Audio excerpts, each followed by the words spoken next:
Hi and welcome back. This video is designed to show you our pineapple salsa recipe that we use in either socials, one-on-ones, or even on an online social.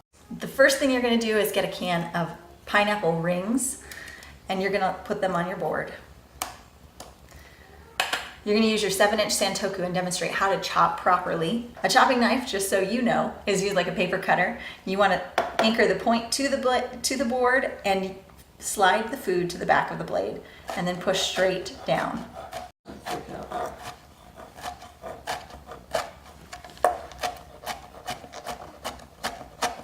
Once you've demonstrated how to do this, you want to make sure and pass a knife to a customer so that they get a chance to try it as well, because the easiest way to sell Cutco is by letting other people use it. Once you get that all properly chopped, you're going to just brush it off into the bowl.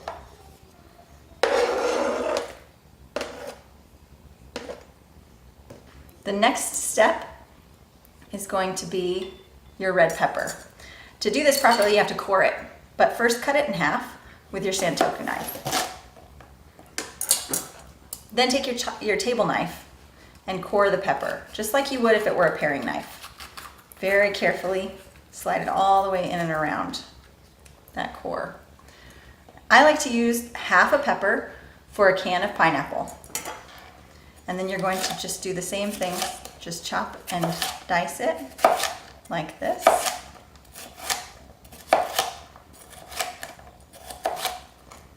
And remember, pass the knife to someone else.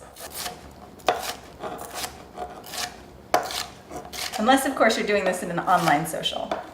Then you'll just have to ooh and ah over it for everybody that's not there with you.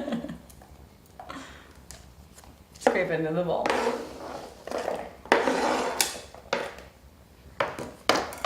Next, you're going to use your scissors to cut up some cilantro. So what I like to do is just take a little clipping of it, like that, kind of ball it up in roll it around, and trim it right over the top of the bowl, just like that. Everything in this recipe is to taste, so you don't have to worry about getting exactly the right amounts. The most important part is the 1 can of pineapple to half a red pepper. After that, it's pretty much however much you want in there.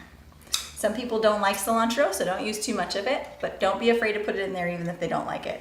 And make sure you take them apart to clean them when you're done. Next, you're going to take your spices. First is cumin, and you're just going to give it a nice little sprinkle in there. Kind of just go lightly across the top, like that. And then the same with the chili powder. Just a good shake over it. That one feels like it needs a little bit extra. After you do that, then you add your lime juice. Now, 2 tips. First is when you're picking out a lime, you want to make sure that you get one that has the smooth, shiny skin because it gives you the best juice. And then I like to roll it on the counter to loosen it up and soften that fibers inside. And then this is your chance to use your trimmer. The trimmer is what I would use at home to slice my limes with. And then I usually just give it a little bit of a score into the lime wedges so it squeezes a little easier. And once you just squeeze that in there, then you're done. Mix it up and serve it.